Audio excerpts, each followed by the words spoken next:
All right, what is up? Hello, my name is Coach Jen, and if you're watching this, most likely you downloaded the Badass Body Recomp guide. So first of all, I do want to go ahead and say thank you so much for downloading the guide.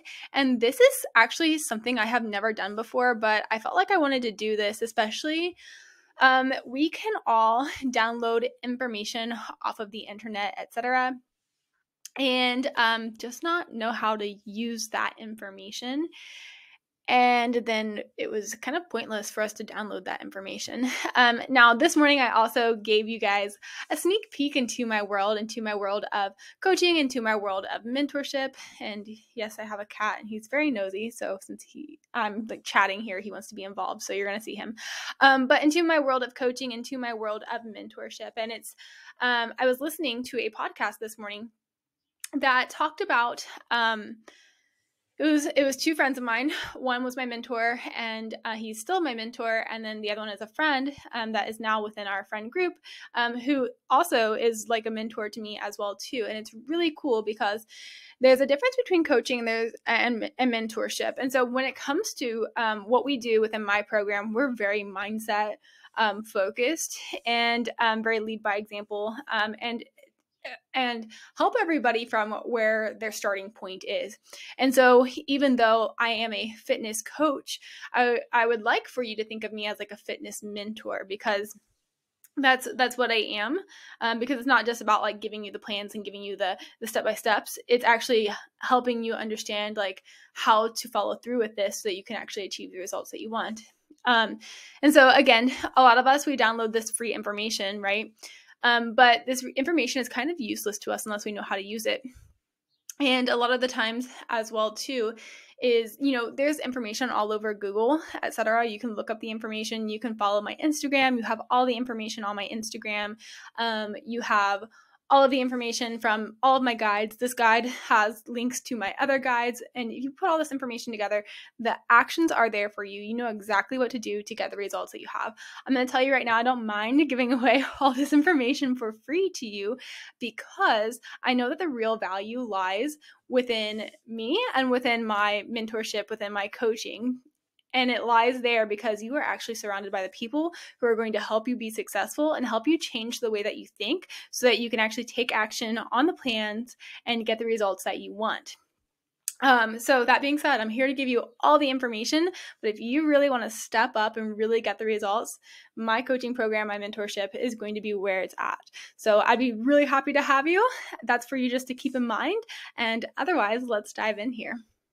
Okay, so this is the Badass Body Recomp Guide. I'm going to tell you exactly why I named it this, and let's go ahead in here and open it up.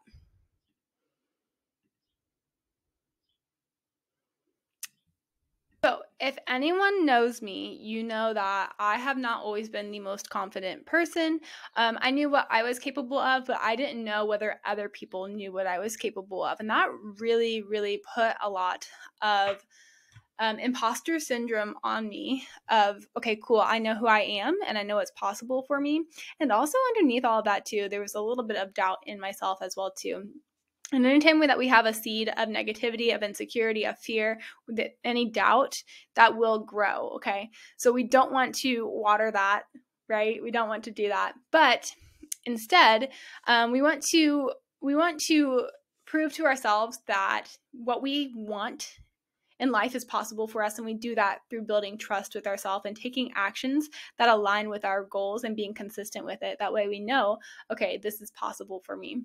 But I actually had this, I put out the guide, and then I actually had this combo, which was funny, last night, whereby somebody, it was an accidental conversation that started, and it's somebody from my high school who knew me. Again, going back to, I wasn't a very confident person, or I didn't believe that others saw in me what I saw in myself. And honestly, it's hard to, show who you are and allow other people to see it if you don't believe that fully in yourself as well too. So this is from my high school.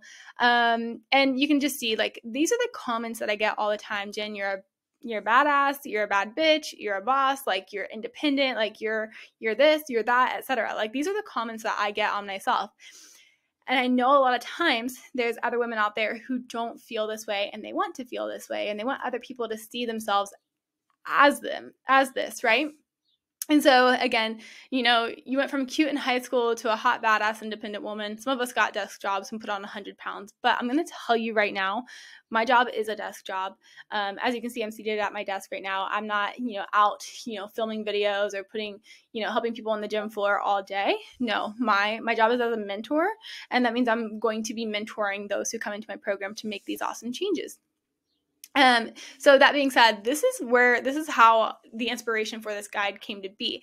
And most of my life, I will say, I have not gone through, for the past 5 years, I have not gone through that cut, that build for most of the time. The majority of time that I've spent on my fitness journey that has given me the most success is through recomping. And so I wanted to give this to you as well too, so that you learn to lose fat and build muscle to create a healthy body that you feel confident in with ease, okay?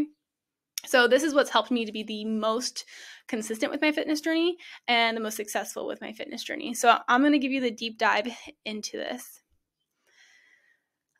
So like I said, you might be somebody who your friends like constantly call you a badass. Maybe you're fearless and you pursue your goals like no other, or maybe you're not there yet, but you want to get there. This is really for a lot of the nurses, the real estate agents, the managers, the directors, etc. Those people, I'm going to tell you right now, you have some of the toughest professions and you are constantly proving how awesome you are every single day. But we also want our integrity to be there as well too, where who we are on the inside actually reflects and shows through on the outside as well. And so this is going to help you physically be able to embody and show that as well. So we have our course or our contents here, and we're just going to skip through that and we're going to dive right in. So in terms of body recomping, there's 4 people that can typically body recomp well. Not everybody does body recomp well, but there's 4 people who can. We have the beginner, who is someone who within their first year of training, of proper and consistent training, okay? I would say that many women come to our team that are actually beginners, even though they've been working out very often. And I would say that because they don't have the proper and consistent training that is entailed in somebody who is more intermediate or even advanced. Yes, you work out. Yes, you go to the gym, but you're not doing it in the way that's going to be the most effective, and therefore you're still a beginner. The next is going to be those who are overweight, women who have more than 30% body fat, or men who have more than 25% body fat. The former athlete, someone who's taken several months off of training, and I sometimes talk too much and I don't get enough air, so I yawn. The skinny fat, someone who is small but soft and wants to create lean muscle mass without gaining a lot of weight, okay? And by the way, I do not recommend number 4 for most individuals because most of the time you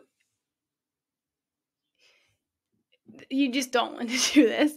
I think this is going to be like the hardest for a lot of us. I would rather just see that we actually go through a specific phase, a different phase that's going to be a little bit more effective.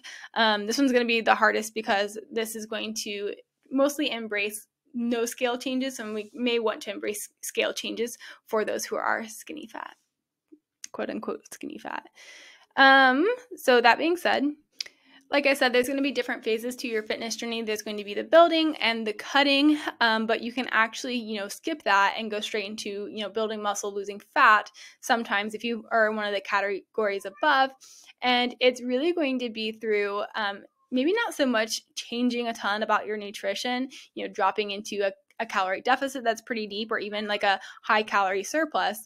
But it's really going to come through your training intensity, which we'll talk about. But I do want to guide you through each of these different terms and like phases that somebody may pick on their fitness journey. So first of all, we have a quick fix, and this is usually going to consist of you dropping your calories drastically because you're trying to lose weight pretty fast, and you think, if I lose a lot of weight, I will look toned. But that's not going to be the case, because when this happens, we're mostly dropping water weight for many variables and reasons, such as you're not eating enough carbs, therefore you're losing water weight. You're eating very little in general, so that's actually going to be less mass within your stomach, which means less on the scale.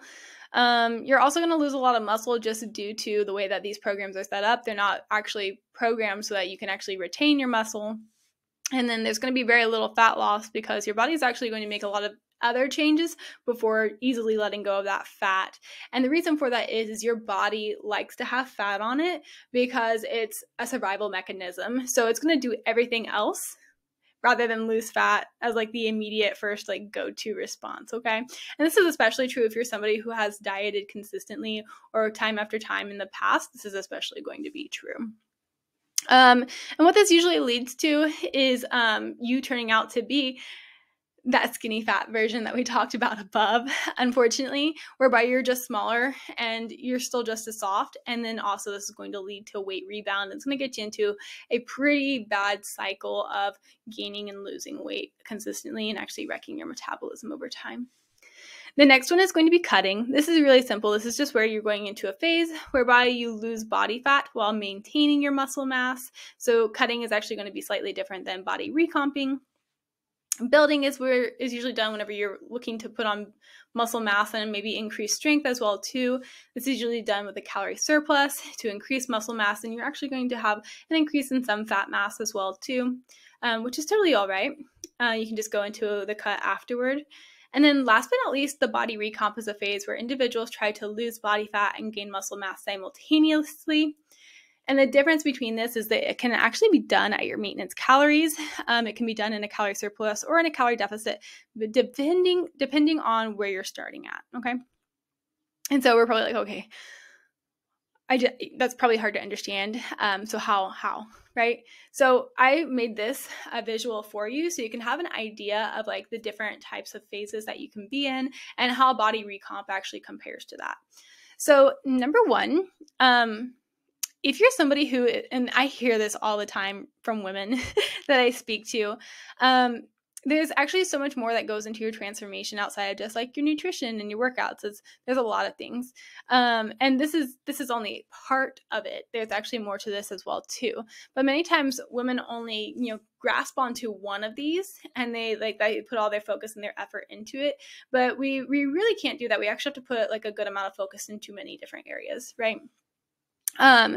So something I hear often is that women who work with a personal trainer, you may work with a personal trainer one-on-one, you may be going to Orange Theory, you may be doing Beachbody, you may be doing, some sort of workout program, whether structured, whether not, maybe an app. I've heard about the Fit On app a lot, etc. And so you're doing these trainings and you're showing up maybe, 3 times a week, 4 times a week, 5, 6, 7 times a week, but you're still just not seeing the results after putting in all that effort. And that's really because that program, whatever it is that you're following, is only covering the workouts, but it's not covering the nutrition. And then also it's not covering the other aspects of your fitness journey outside of this. So pro tip here, find a coach who's going to program all these components for you, okay? Or if you're only getting one aspect of this, so maybe you're doing Orange Theory, maybe you're doing F45, Beachbody, whatever it is. Maybe if you're doing, workouts, find somebody who's going to program your nutrition for you, program your cardio for you, program, help you schedule out those rest days, those active days, etc. So you're actually going to get the most bang for your buck. But usually a coach will be able to program all of this for you. And on our team, we actually come in below industry prices, which is super nice. So we're pretty affordable for most people. And we can do all of this for you rather than you just like go out and pick and choose from different programs trying to make it work. That's going to be tough. So if you're kind of one of those people who's found that you've been going to the gym or you've been using a personal trainer or whatever it is, and you're still not seeing the results, it's probably that you're missing some aspects here and actually getting them to line up correctly with each other. But that being said, we do have the cutting phase. And again, this is this is the lose fat, maintain muscle. And for this, something that I want you to note here is that with every one of these categories, the training intensity is going to be the same if we want to seek a change, okay? The rest and recovery is also going to be the same if we want to seek a change. And the rest and recovery and the training are going to be very high. Like you want to put a lot of emphasis on this, make sure you cover this, etc. Now, that being said, the difference in cardio is going to change with each of these. So with cutting, most likely you're going to end up doing more cardio, but you don't want to put a focus on your cardio. As you can still see, the training intensity in terms of weightlifting, resistance training, strength training, whatever it is that you want to call it, is always going to be high. So priority on the strength training. Cardio is going to be high, in body recomp, it's going to be moderate. You may not need it. And then in your building, it's going to be very minimal. Doesn't mean that we're not doing it. We can still do cardio. It's good for our health. Okay, and the other big difference here is that when it comes to your calories, you're definitely going to be in a calorie deficit, okay? So with your cutting, calorie deficit focuses on maintaining muscle, losing fat. In your body recomp, again, depending on your starting point, you may come in at maintenance, you may come in with a little bit of a surplus, or you may be in a calorie deficit. But if you notice that this calorie deficit is not as drastic as the cutting, and I want to make note here, a quick fix would actually be vastly different. A quick fix, you would have a large calorie deficit, okay? So even the cutting is not as deep as a quick fix, which I don't have represented. But in your body recomp, it's only going to be a slight calorie deficit. And then in an actual building phase, you're going to have your calories up a pretty good amount. So you're going to be in a pretty good surplus. Now, when it comes to figuring out your calories, you want to figure out your maintenance calories. Now, this is going to be different for everyone, which is why on our team, we always have our clients go through and give us their food so that we can see what their maintenance calories are and determine where to put their first nutrition protocols from there based off of what they're currently doing.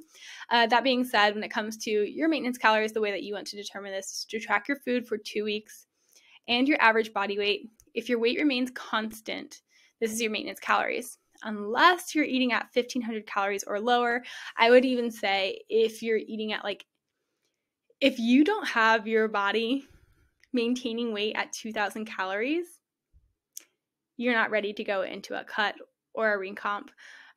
We definitely want you to maintain your body weight at 2,000 calories before ever putting you into a cut, into a build, into a body recomp. We want your metabolism to be at least stabilized at least at 2,000. Stabilized at 2,100, 2,200. Those are really good places to be. And if that scares you, I'm going to tell you right now, then most likely your metabolism is downregulated and you need to restore your metabolism in a proper rate before attempting to cut or build or even recomp, okay? So the goal is always, let's get to 2,000 calories, make sure our metabolism is stabilized, optimized, etc., so we can actually see changes that we want and actually do it in a healthy manner, okay? But in order for you to pick your strategy, whether you're going to do the body recomp, at a surplus, at a deficit, at maintenance, whether you need to actually go into a cut or whether you need to go into a building phase, this is going to be how you pick your strategy. So again, you may not want to attempt recomping in a surplus if you have a higher body fat percent. Now I'm actually going to go back to one thing. At the beginning of this video, what I mentioned is that if you are somebody who is skinny fat, you actually probably have a higher body fat percent than you think, okay?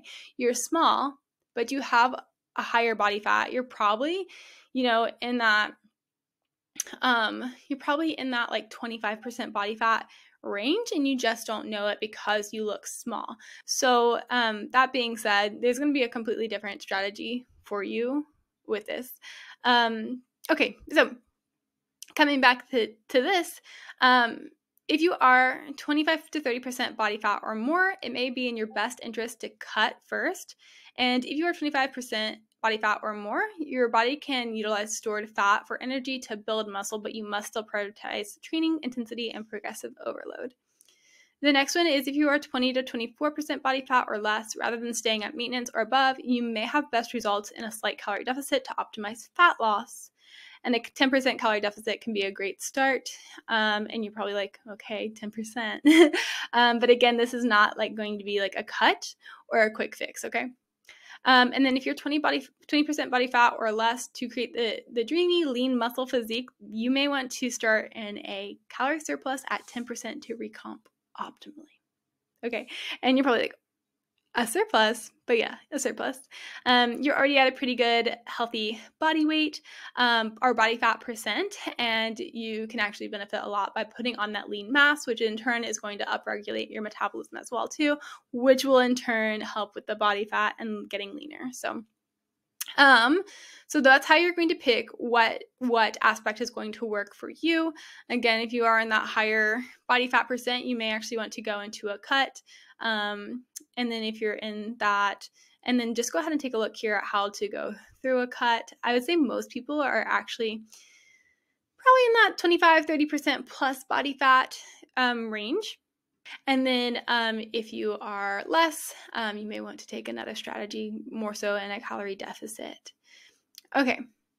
But we've talked about the intensity being really important. So let's dive into the intensity of your workout. So there's a way to measure intensity. There's actually a lot of different ways. I like to use the scale of 1 to 10, and I always like my girls to train at an 8.5 or higher.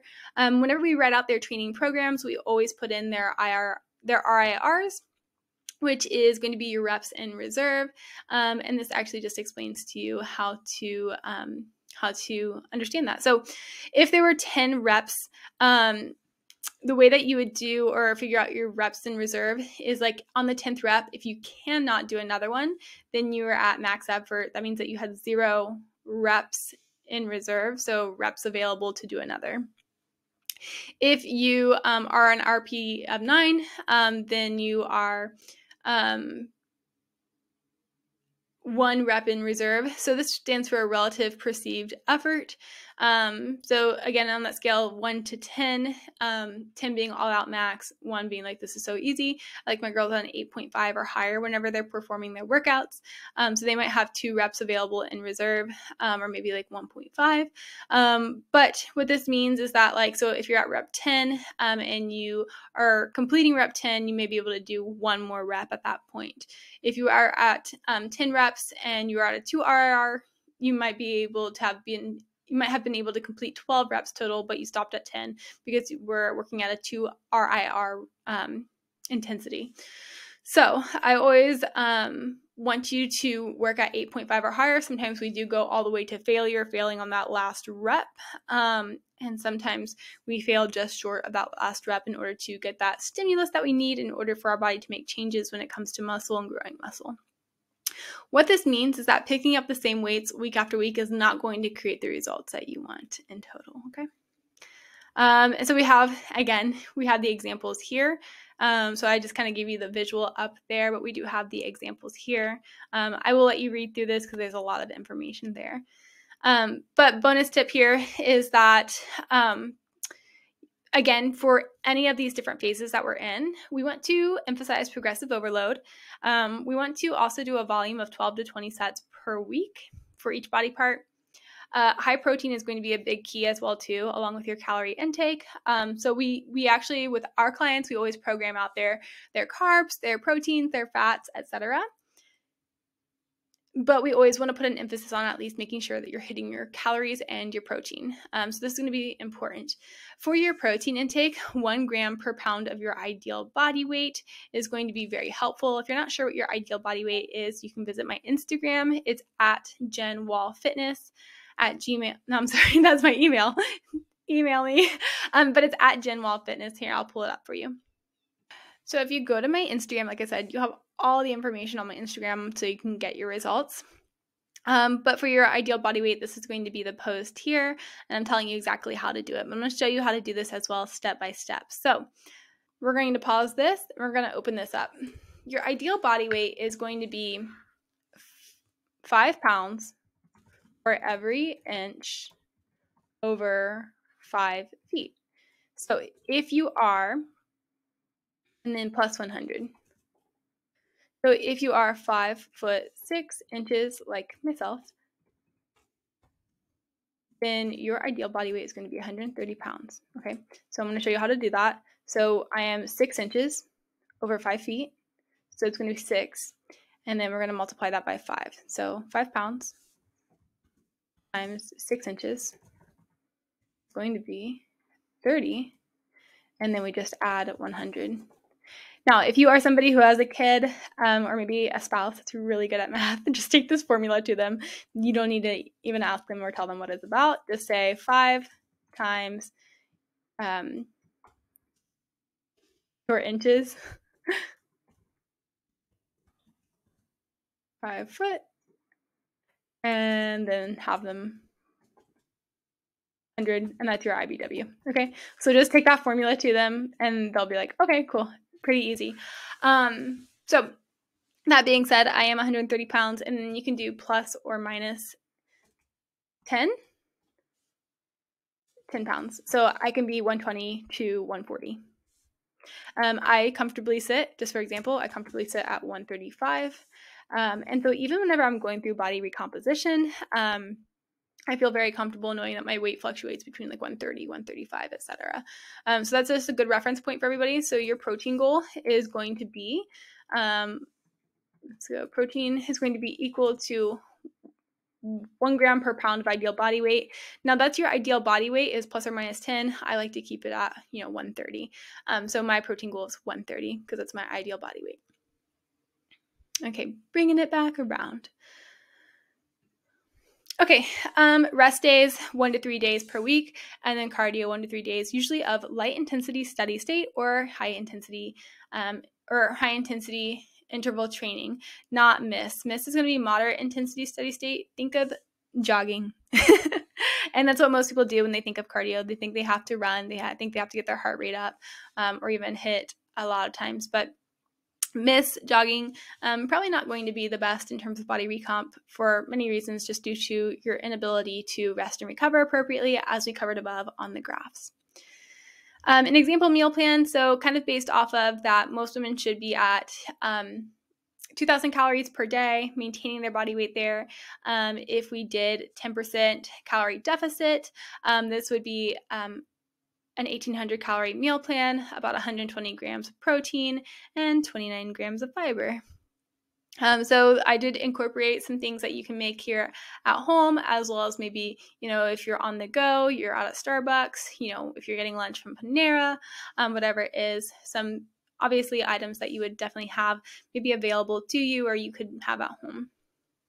Now, in terms of expectations for body recomp, something about this is that I've been able to be so consistent with it, and you're going to be able to be really consistent with it because it's not drastic. So what I mean by that is it's the slowest process during a fitness journey in comparison to cuts and build.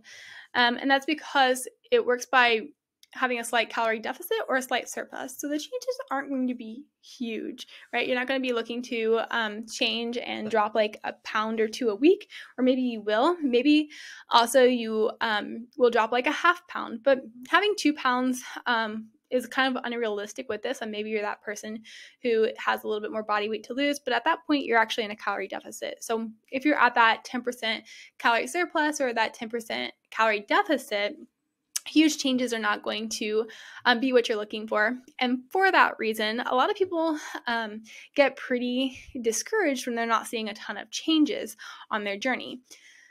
So what we need to look for here in terms of expectations is seeing more of a physical change, seeing how your clothes fit, etc. And this is actually a client who, you can see she had a pretty good amount of body fat percent gone here, but this is a recomp of her body. So where she lost fat and built muscle, right? So great indicators of progress are going to be waist measurements decreasing. Usually in a recomp, you're not going to have your waist increase unless maybe you might be somebody who might actually be a little bit more skinny fat and you're actually building up muscle in that area. But usually it's a weight decrease or waist measurement decrease, lifting heavier weights, receiving more compliments on appearance. People will tell you that you're looking good, okay? I'm not going to lie. They're going to tell you. So take that as like a good thing, okay? When they start, mentioning like, oh, you're looking good, like, you're really just like, you're looking good. If your rings are getting looser, that's a great sign. You're probably holding on to less water, but you're also got less fat around your fingers. They're getting leaner. Usually it's going to be those small changes that we wouldn't really think of that are actually going to show first, because usually we're looking for changes such as, what's my waist size, or what's my hip size, what's my leg size, etc. And really when those changes come, you're actually probably going to be looking more at the fingers, more at the face, maybe even at the neck. I used to have neck rolls, believe it or not, okay? And these small areas hold less fat, and so they're probably going to change or be able to be noticed faster just due to the ratio of fat altogether and like the size of those areas. So you're probably going to see them around like your smaller, phalanges and like appendages, and decrease in cellulite, okay? And then obviously these are our clients who have gotten results by working with us as well too. But like I said, in terms of working with us as a part of someone who's on your team to help you reach your health and fitness goals and do it in a way that's going to be sustainable for you and actually get you some really good results and help you feel confident and feel good during the process, this is kind of like what we do. Number one, 100% customized to you, everything that we talked about above, your training, your schedule, your cardio, your calories, macros, all of that. Number two, helping you with what to pick out for food, grocery list, going out to eat, etc. And then accountability and support to help you through the challenges. Like I said before, look, everything is on Google. Everything is on the internet. I've given you everything in this guide. I'm going to link some, more links down below as well too. You have my Instagram. You have everything that you need at your fingertips. The real value comes from the environment that you're in and the people that help you be successful so that you can be successful as well too. But all of our certifications, and if you're not sure who to follow here, my name is Coach Jen. So at Jen Well Fitness, we also have Coach Emily, who's our registered dietitian on team. We also have Coach Laura. So we're here to help you on your health and fitness journey. I hope that deep dive into the guide was super helpful for you, and please feel free to check out the links down below as well too. And thanks for watching.